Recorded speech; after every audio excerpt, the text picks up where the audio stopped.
Hello guys, good afternoon.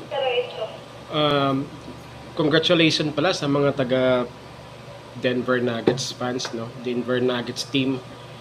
Congratulations sa mga taga Denver Nuggets. Talagang malakas talaga ang Denver. Mahirap talagang talunin sa totoo lang. Ako, fans talaga ako ng Lakers, pero guys, isipin mo naman.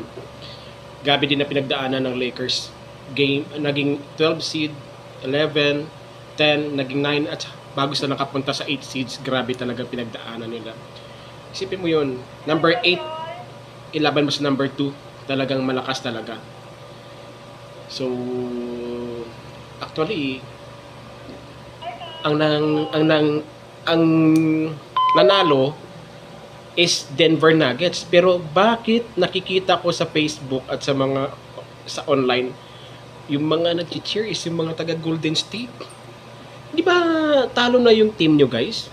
Di ba nahulog na nga yung sa kangkungan na pumunta yung Golden State Warriors? Pero bakit parang kayo pa rin ang nanalo? Parang wala kayong mga originality, guys. Bigay nyo naman sa mga taga totoong Nuggets fans yung pag-celebrate. Hindi yung kayo nagse-celebrate ng mga taga Golden State Warriors. Wala na, nasa Boracay na yun, guys. Sus, kayo ba naman eh? Mag-cheer na lang kayo ng tahimik. Facebook pa kayo dyan na wala na, nasa kangkungan na. Tanggapin nyo na hulog na kayo. So anyway, congratulations po ulit sa mga taga Nuggets team, mga loyal true Nuggets fans. At isipin mo naman, may sasabihin pa rin ako sa inyo, ang Lakers pa rin ang nag-champion ng in-seasons tournament. Para sa amin, champion pa rin ang Lakers. So yun lang po guys, magandang hapon po sa inyo at pagpalain nawa tayo ng Panginoon.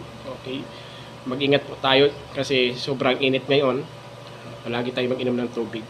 So bye guys, kita-kita po ulit tayo sa Game 4. Sana makabawi na yung Lakers.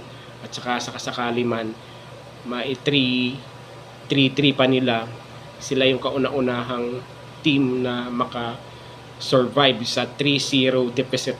So yun po guys, bye bye.